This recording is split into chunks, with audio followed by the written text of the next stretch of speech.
Hey guys, welcome to another episode of Amber Unfiltered. Today, I need to talk to you guys about this movie I watched, this fire ass horror movie I watched called Undertone. But before I do that, don't forget to like, comment, and subscribe. Bro, I love this movie. I love this movie down. I'm actually gonna go watch it again in like an hour or so because I was like, girl, I spent $20 for this rental. I'm gonna get my money's worth, okay?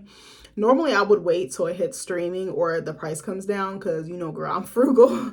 I will spend money on art. I love books and movies. Those are like the two things I'm always buying. I'm always renting stuff. I'm always streaming stuff. I stay up on shows. Like now, my new thing at lunch at my new job, I be watching Netflix. I've been watching Unchosen on Netflix. You need to watch that shit because it's so fire. But anyway, I need to talk to you guys about this movie because it's hard. It's hard, okay? It's not a perfect horror film. I'm just going to preface it with that. But I really, really enjoyed it. The suspense, the tension, the dread, the isolation, the burden she's feeling and her just denying everything, avoidance. I think that was the biggest thing about this character. She avoided everything until it had no choice but to be smack dab in her face. She couldn't ignore them. And I was like, that's what a lot of us do, especially women. I was like, myself included. I ignored all my health issues and then they just came to a head. And it was like, girl, if you do this again for another decade, we're going to kick your ass. That's what my body said. So anyway, I actually really wanted to see this in the theater. And again, I talked myself out of it because I was like, I don't have anybody to go with me. I have one friend. It's one of my male friends. Shout out to him. I would probably go with him, but I just feel like there's a certain optic of a married woman going with a man in a relationship. Like there's nothing there, obviously it's platonic, but I just was like, I don't feel comfortable with that. And I was like, I know my husband wouldn't. And I just think it kind of could lead for something to happen, even if you're not planning it or the things like that. So I'm very big on trying to respect my marriage and respecting my husband. But I have a friend who's like really into horror. We're always texting about it. So he was like, you want to go? And I was like, no. I was like, it just the optic of it. I just need to be respectful and I need to move accordingly because I don't want to put myself in a situation where some shit could happen. Then I have to go home and explain that to my husband. Like, I'm trying to stay married. You know what I'm saying? So I really wanted to see this in the theater. I kept looking up showtimes and then I psyched myself out. I was like, I'm not going to go. I don't have a horror partner or a horror buddy. I wish I did. That was local anyway because my brother loves horror, but he lives in fucking Maryland. He got 2 kids. He got a wife. He got a life. But anyway, he actually sent me the trailer for Evil Dead Burn and he wants to see that. But I was like, I don't know if my husband will watch that. My husband is weird because he was like, I don't do horror. But then he was like, so let's go see Backrooms. I was like, Backrooms is horror, bro. But I guess it's not the type of horror that's like super, I don't know if it will be supernatural in nature. But anyway, so I had really high hopes for this movie. I had heard about it. I saw the trailer. I saw so many good ratings. But then it was weird. After I watched it, I went and watched a bunch of reviews. I went and watched some cast interviews. And it seemed very polarizing. Like either some people really, really loved it or some people really did not like it. And I was like, that's art though. Art is supposed to be that in between. It definitely can spark very controversial opinions and it can pit people, you know, their opinions against each other. It's not meant to be divisive, but it's just interesting, the response, I think, the reception, I think, of a film. So let's talk about it. So Undertone is 1 hour and 33 minutes, which I felt like was a perfect length. I did feel like there was a section of the film like more towards the middle / end where it kind of dragged out. And I was like, girl, I was about to pause it to see how much time I had left. Because I was like, girl, this movie feels longer than 1 hour and 33 minutes. It is rated R. It came out last year. I think it premiered at festivals or something first. And then they released it in theaters. It's an A24 film. You know, A24 makes GOAT movies. So let's get into it. Oh yeah, it was released March 13th of this year. So it didn't come out that long ago. The budget was $500K. Oh shit, they did a pretty good job. And I actually, when I was listening to cast interviews, a lot of them was with the director and the 2 main leads, Nina Kiri, who plays Evie or Evangeline, and then Adam DeMarco, who plays Justin. What was his last name? I don't remember. But the director actually shot this in his childhood home, in the home that he took care of his parents as they were dying. So I thought that was really interesting and really cool. And it added such a personal, sentimental touch to it. You can tell that this project was very important to the director because he was a caregiver, and in this role, the lead actress's role, she's a caregiver to her dying mother as well.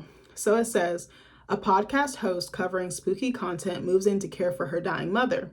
When sent recordings of a pregnant couple's paranormal encounters, she discovers their story parallels hers, each tape pushing her toward madness.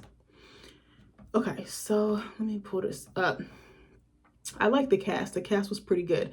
What I really loved about this film is its use of sound. The sound design is fucking chef's kiss. It's really excellent. Like it really, even the littlest things, like when she puts on her headphones to record, it goes silent. I was like, damn, this probably would have been so far to see in the theaters, especially with a group of people. Some people were complaining about the audio because they were like, it was like too overstimulating, which I could definitely see.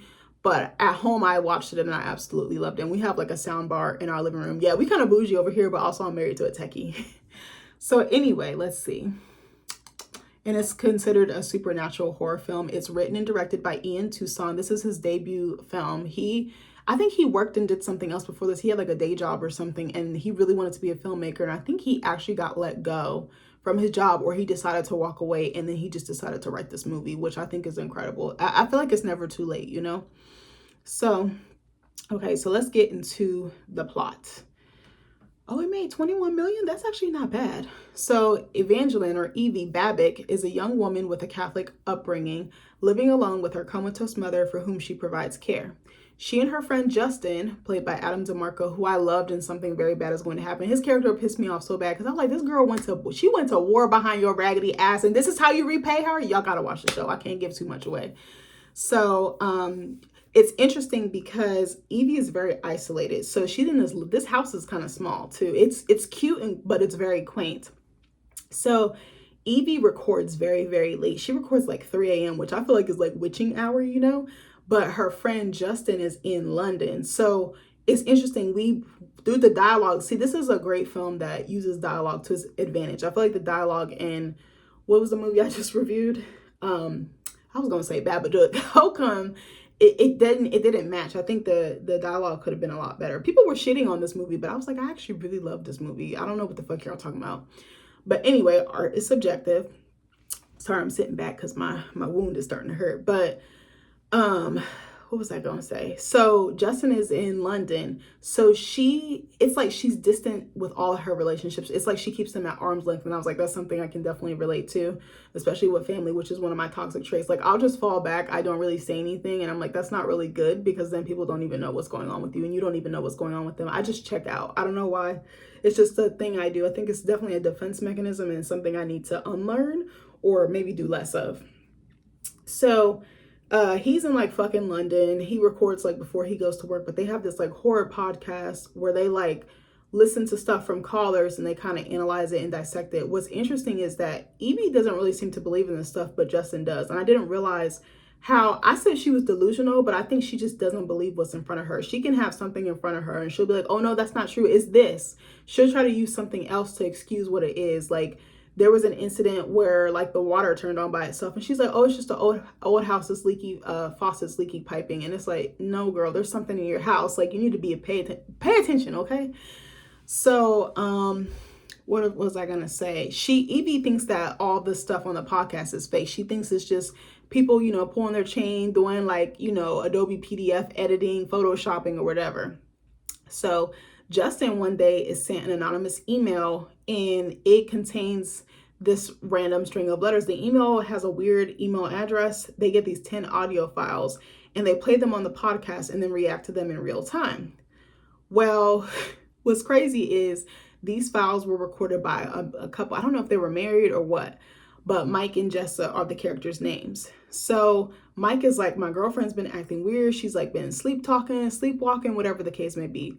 What's so fucking creepy is when Evie is actually recording. I love this creative choice. I think the creativity in this movie is a genius. So what's crazy is she'll be recording, and I love how they're talking about light and dark. I think that is like a very religious aspect to explore, but it's a universal thing in life we can talk about. But they'll show the light of her at like the dining room table, and it'll be like well lit or lit enough for us to see her, but then the camera would pan to the dark space like in her living room or like leading toward her staircase upstairs. It was so unsettling because it was like I was looking for something to pop out. I was like, is there an entity standing there? Is her mom standing there?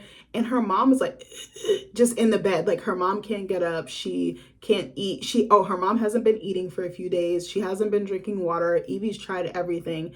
Her mom is also super duper religious, and Evie seems not to be. So we hear this voicemail of her mom saying, I hope you come to mass, which implies to me she's Catholic. I don't know a lot about Catholicism, but I know very little things. And she's like, I hope you come. I'll be praying for you.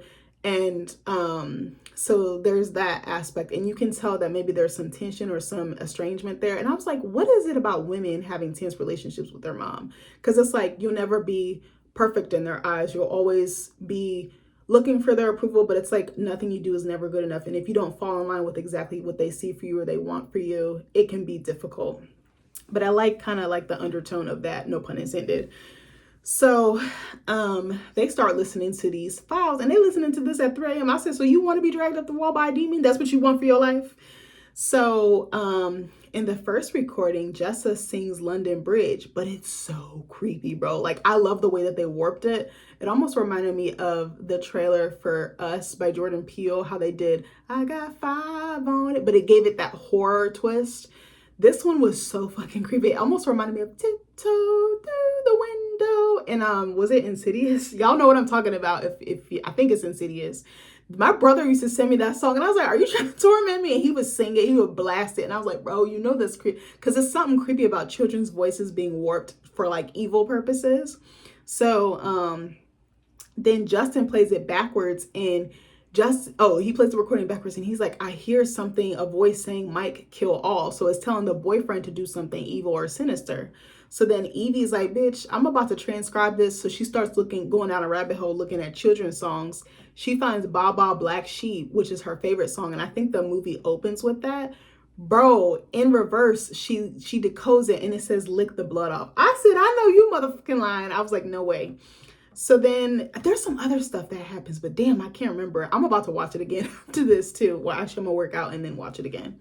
So then Evie later discovers that she's 6 weeks pregnant, and she has a boyfriend, but she's very distant from it. It's almost like she treats him like the relationship like it's a chore, like just something she has to do. But you can tell she's disconnected from him. You can tell he's not considerate. It's like, what? Oh yeah, and Justin asked her, he's like, is your boyfriend there helping you? And she's like, no, you know how he is. And it's just like, but your girlfriend's sick mom is dying. Don't you think you would be supporting her? Like, I was thinking, like, if that was my mom, Nick would be there. And I said, I would never leave her side. I said, me and him would be taking shifts, like, so somebody could go take a shower, get something to eat, walk her dogs, because my mom got 2 dogs. But girl, I was like, So she calls her doctor, and she's like, I think I'm pregnant, which I'm like, why didn't she just leave the house and go get a pregnancy test? But again, she's very confined to the house. I think it's because of her mom, but I think it's because of her guilt. So then her mom is comatose, and Evie's like, I'm pregnant. Her doctor, it was weird. Her doctor called her at like 3 a.m. and was like, you're pregnant. Do you want me to refer you to an OBGYN? And she's like, no, I need to weigh my options. So I thought that meant she was gonna, the child. And I was just like, oh, because you could tell she didn't want to be a mom. And she then tells her mom, her comatose mom, the next day, she's like, I'm pregnant. I don't know if I'm be a good mom. I don't know if I can do this. Like, how did you do it kind of vibes. So then she later schedules an appointment. She calls her doctor back and is like, give me an appointment with the clinic. So I thought that meant she was done. She doesn't also tell the boyfriend. She doesn't tell Justin either. She also starts drinking. She starts doing stuff that's counterproductive to her being pregnant. And I'm like, look, you do what you do because it's your body. But I'm like, if you're planning on keeping this baby, then don't cause it unnecessarily bodily harm. But she's making really bad decisions. It's like she almost can't believe she's pregnant. And I think she wanted to leave the boyfriend because Justin was like, are you going to move in? Why do I keep touching my chin? Justin was like, are you going to move in with Darren? And she's like, no, I'm going to get my own place. So you can tell there's some distance there. She's emotionally distant. I told Nick like yesterday or the day before, because we was talking about cheating again because someone I know had a situation, and we were talking about that in depth.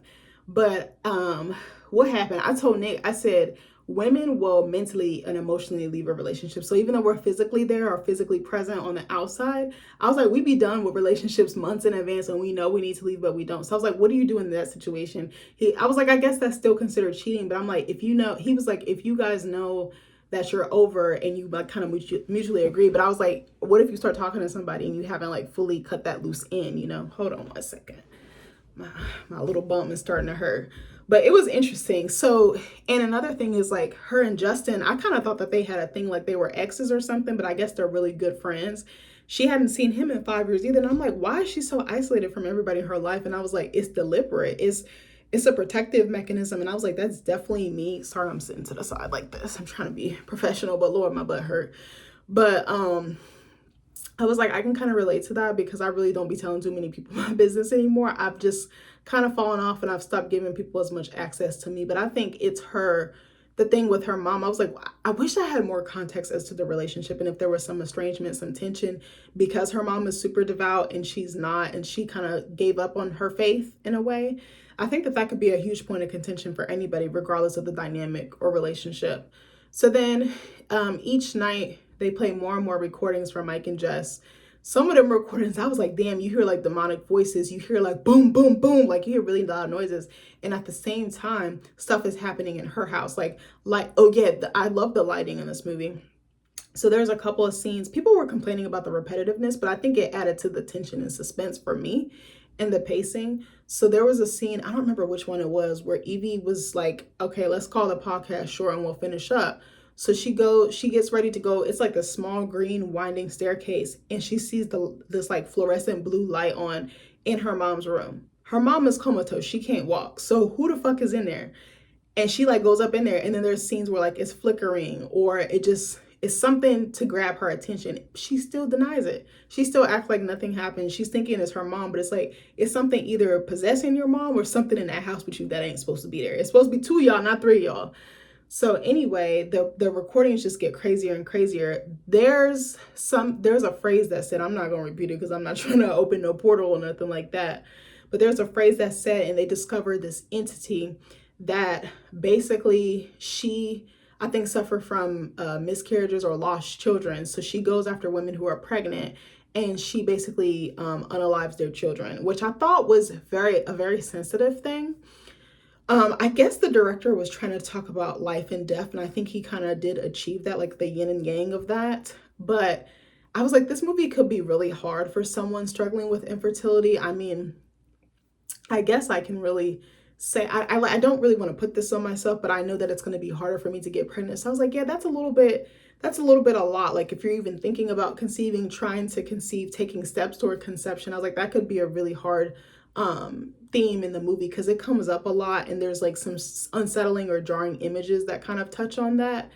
But yeah, and then it says that that once this entity takes over, the moms unalive their children, which, because I think the entity is like, you're able to have kids and I can't. So there's that. But I was like, there is a certain rage when you really want something and you know that there's things out of your control that prevent you from doing so. That's kind of how I feel, honestly.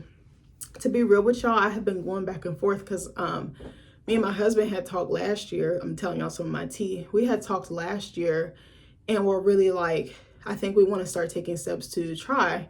And this was like probably around the time I found out I had endo, or like a little bit before, because we really enjoyed being aunts and uncles. Like, we really love our nieces. We really love our nephew. We have 3 nieces and 1 nephew, and we just love kids. We always have wanted to be parents. We've been talking about being parents since we met. We met in 2018. It is now 2026, almost 10 years.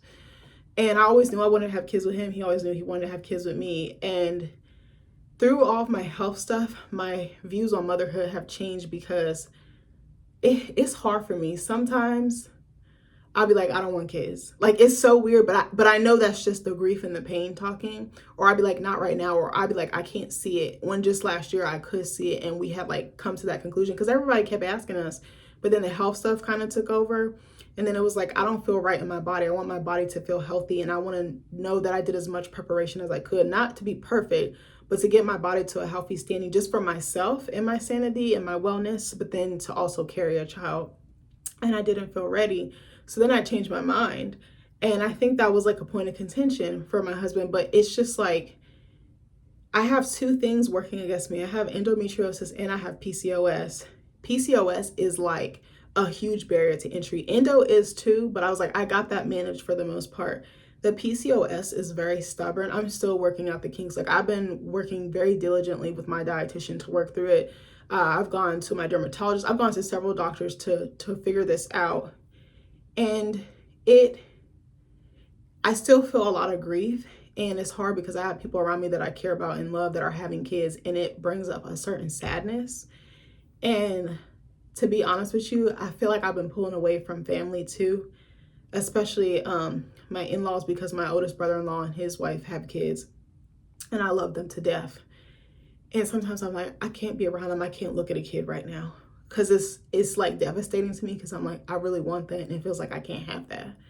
And I'm just like, damn, like it's just hard for me to look because I'm like, that's the very thing that I want. Like I would literally die for it. I mean, I don't want to, but you know what I'm saying? Like you just so hungry for something. So it's like I talked myself out of wanting it. And my husband was shocked because he was like, oh, I thought we was trying. But I'm like, I'm not well yet. I mean, my doctor said I'm supposed to be healed up by now, but I'm still having problems and I'm still working through it. Because she basically figured out that I have like a cluster of nerves and it's just agitating the wound. It's not healing the way it's supposed to. Like it's healing, but it's still painful for me. Like I still can't drive. I still can't sit properly all the time. Right now I am, but like just last week I would have had to sit to the side. I would have had to use like they have like tailbone pillows, like specialty ones. I have a standing desk at work. Like stuff is still hard for me, you know, but I don't know, but it's just challenging. So this movie could touch on some things and it can hit a nerve, I think. And it's just like hard because thinking about people, you know, people, an entity harming children or causing women to harm their children when most women would die for their baby. They love their baby, you know? And then it's just, I don't know. My feelings have been so up and down, and I just feel like, not to blame anybody, but I'm like, it's just, it feels like it's so easy for everyone else. And why I said to my husband last night, I said, why do people who really want kids and people who will be great parents and have intention about, what did he say? My brother just texted me, said, dude, you should be a content creator. Joke's on him because I already am. But anyway, sorry, I had texted him this video I made before I went to the movie and then I recorded it again. I thought about posting the clips just to be funny, like on a reel or something like that. But I know I was just laughing, but it's just, I forgot what the fuck I said. What did I say? Oh my gosh. But anyway, like there's something like, I feel like I can't have kids. I'm like, I know I can. I know my body can do it. Like women's bodies have been primed and conditioned to do this for, like it's in us, it's ingrained in us. Our bodies were meant for this. But I said to my husband last night, I said, people who really want kids, they struggle the hardest. And that is so painful. I said, do you think God gives that to us to make a testament to the foundation of our relationship and our marriage? Because I was like, I guess if you can go through that, you can literally get through anything. Like even this health stuff has been a challenge. It's been so hard some days. Some days I snap at my husband, like for real, he'll get on this camera and tell you. Some days I just feel like I'm drowning. And motherhood just feels, I think I said to him or someone else, I cried the other day when I was meeting with my dietitian because I said, it feels like the very thing I want is slipping like sand through my fingers.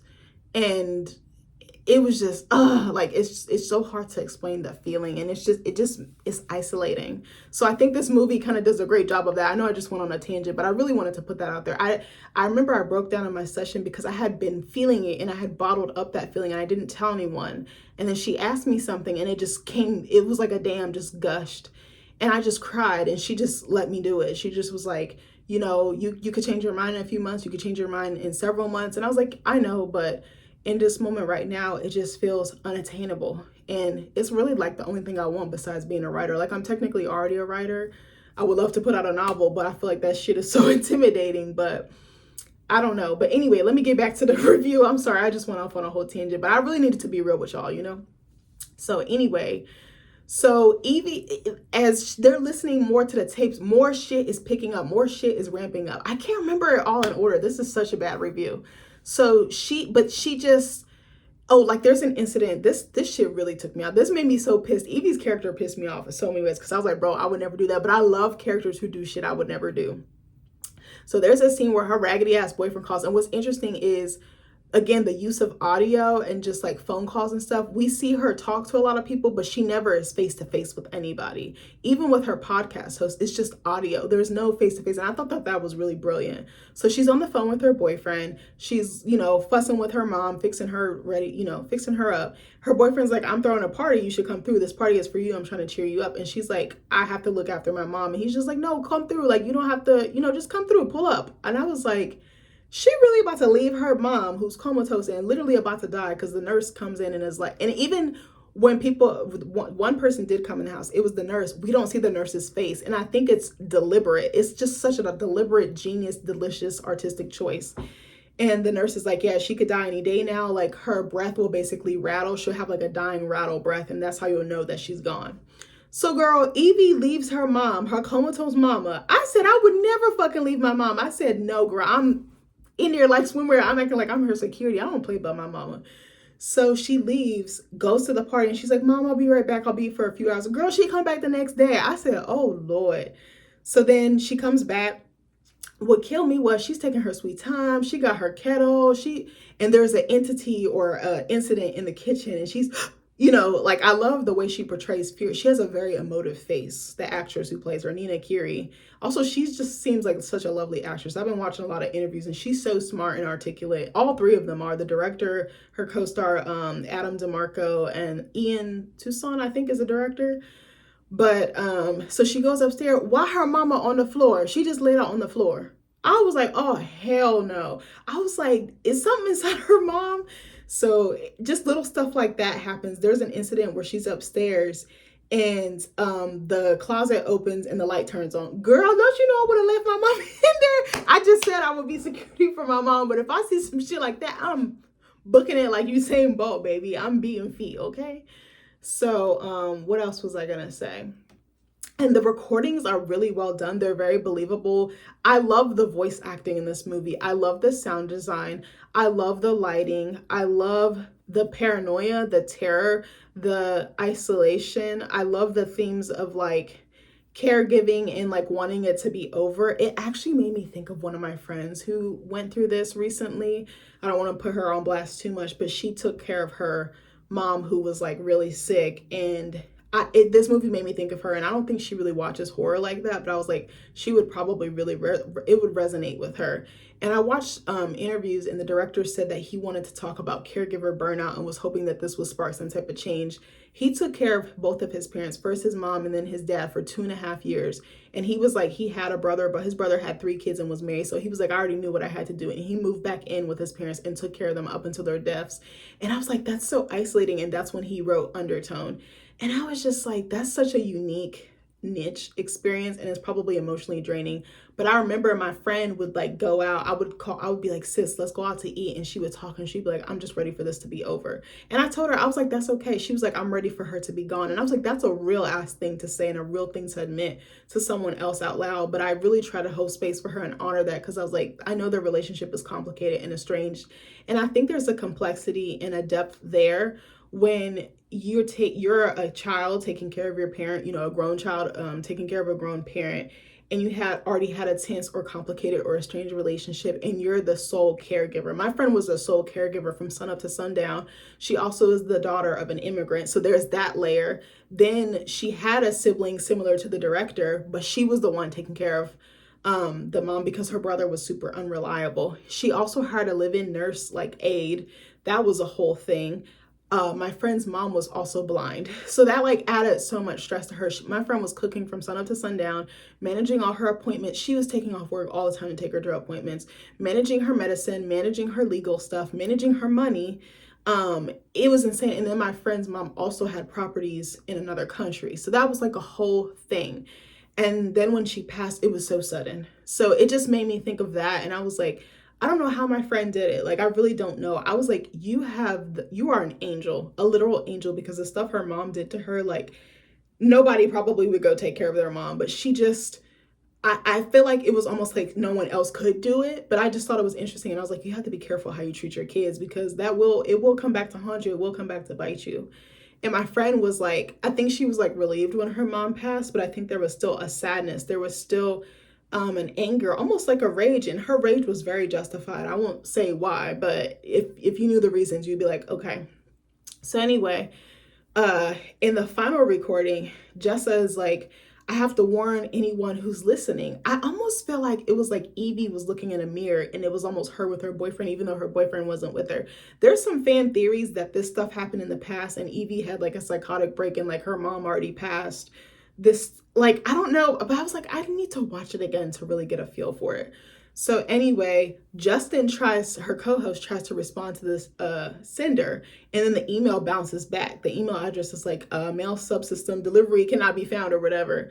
So then they have live callers call in, And he's like, I used to be Mike and Jessa's neighbor. The couple was found unalived. They had plastic bags over their heads and drawings with crayon of the babies. And meanwhile, while Evie's recording, she's using the crayons and she's drawing something, but we don't know what it is. And you know how they love to do like a montage of all the pictures coming together. Or maybe not a montage, but you know, like a puzzle piece, putting it all together.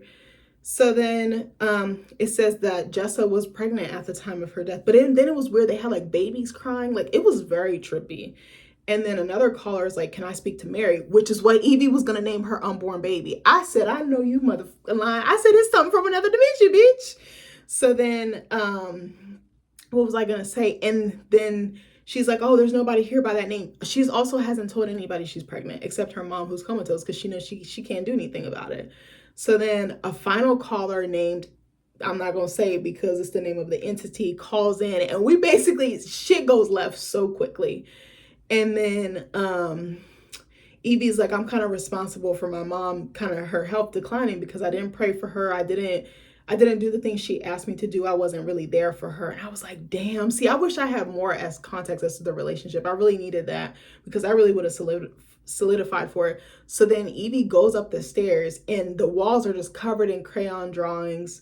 And then her mom is standing in the bedroom and the audio goes black, bitch. I mean, the visual goes black. So you're just hearing all this commotion. And basically, I think Evie gets possessed by this entity.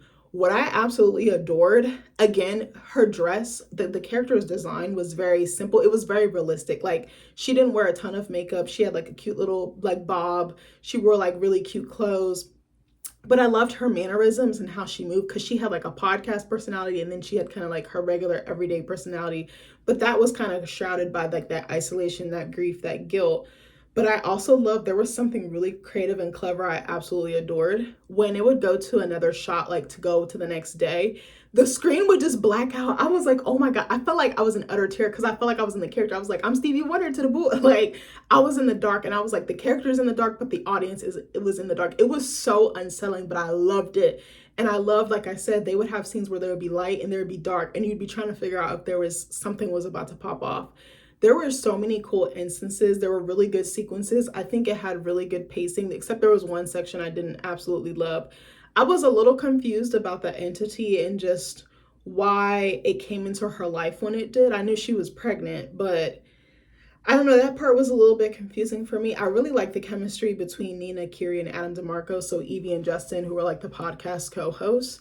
I like how we see that she's basically not functioning. Like the podcast is her only source of joy or her only source of purpose, I think was really interesting. I think the baby also became one, but then it was very unclear if she was going to keep the baby or not. And that was an interesting dilemma that put her in. And I was shocked that she didn't tell anybody who was coherent or cohesive that she was pregnant. And I wondered why she did that.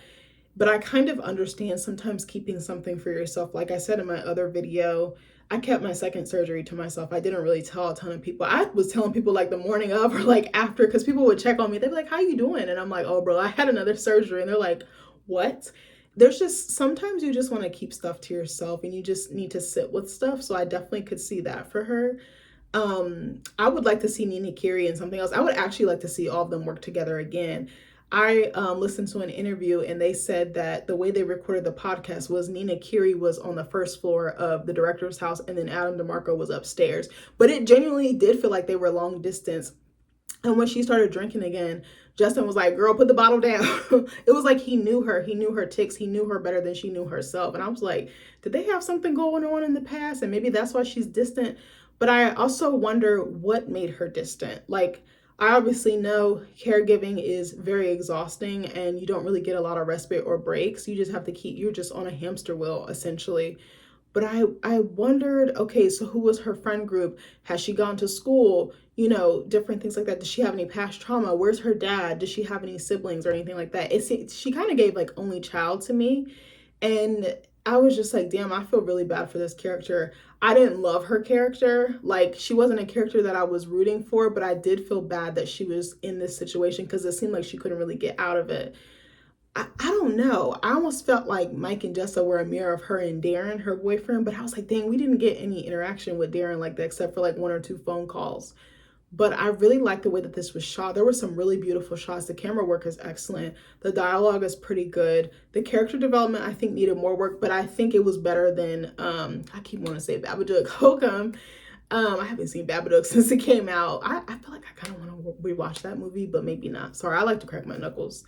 But yeah, I don't know. It was just such an, like, it was, I felt like I couldn't breathe, and I felt like my heart was beating so fast. And it was like that subtle scare that gets into your mind, and you're like, oh, wait.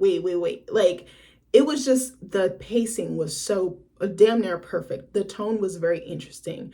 I think I need to rewatch again to interpret the lore aspect, because that was a little confusing.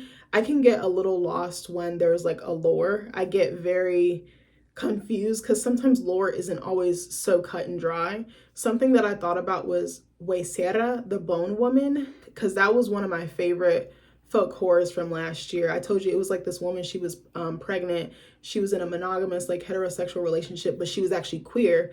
And as her baby's coming, there's all these, this entity comes, and it's like she's conforming to societal standards when really she wants to pursue a different life, and she ends up walking away from her child. I just kept thinking of that movie. I kind of want to rewatch it because it was so fucking good. And the sound design in that movie is excellent too. I mean, it kind of is a folk horror, but I feel like it was a lot clearer than this one. Folk horror can get very convoluted to me. I feel like I'm not the best at interpreting it. And I was like, I definitely need to do some reading. That's why I like listening to reviews. That's why I like listening to interviews, to figure out what the vision was, but also to see what other things people pick up on. Because, you know, what I interpret or see, someone else might see something different.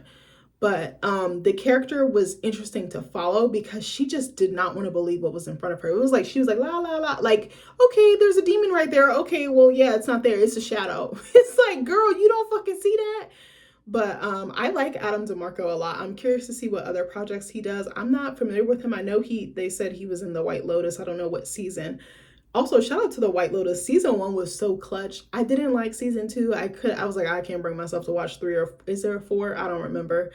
But I don't know. Overall, this was a good watch. I liked the messaging about isolation. I liked the messaging about motherhood. It was a little hard to digest at times, like I said earlier, because of certain things I'm going through with my journey to trying to get there. But it was a very dark film, but it was beautifully executed. It wasn't flawless, but I'm eager to see what else this director does. I'm going to keep an eye out for him. If I had to rate it, I would say like a 7 out of 10, 7.5, something like that. I think some of the writing kind of became a little loose or became a little disjointed. Maybe not disjointed. There was some stuff that just didn't make sense to me. Maybe I'll say that. But the ending was so crazy. I was like, I've never seen an ending like that. I was like, oh my God. And I loved how they would do close-ups of her in the podcast, and then you would feel like something behind her. Like the camera work is gorgeous in this film. That's why I love horror. Horror is so clutch. The things that they do, I don't see them doing it in other films like that. I mean, maybe certain genres, but horror is just, there's so much artistry in it. There's so much integrity. There's so much labor. It's really a labor of love. All films are, but it's just something so special in particular. And the vision is so clear and strong. I don't know. Like, I have watched some really good horror the last couple of years. I think it's having a resurgence because there was a period where I gave up on it because it was so bad. It felt more comedic and like they were just churning them out, almost like a Fast and the Furious, like just to churn them out. And I was so disappointed because I was like, this is my favorite genre. And then within the last couple of years, they've been coming out with some very clever shit. I'm like, oh my God, I love cinema from across the pond. Like, European horror is so fucking good. Like, foreign horror, oh my God. Folk horror, body horror, those are just so interesting to me because of the lengths that you can go. Horror has no limits. I think that's another thing I really like. I really, really want to write a horror story. I had this one idea about a Black woman with sleep paralysis, and she encounters this entity. And I've been struggling with it for fucking months. And I was like, if I could just sit down and finish that. And I had this other idea for like a curse, like in a woman's bloodline with like reproduction and fertility. But I was like, I don't even know where to start. Like, horror is so hard to write. But my hats go off to people who do it for a living because it's not easy. But I don't talk to your ear off enough. Hopefully you guys like this review. I feel like it was bad. But anyways, there was other stuff that happened, but I really honestly can't remember it because I have the brain of a bird. But I just wanted to talk to you guys about this. I hope you enjoy the review. I hope you guys give the movie a chance. It's on, well, it's not on streaming yet. You do have to rent it. It's $20. If you probably wait a few weeks, it'll probably come down to like 5 or 10, but I couldn't wait. So I was like, fuck it, I'm gonna pay for it. But anyways, I hope you guys like this review. I'll see you later. Bye.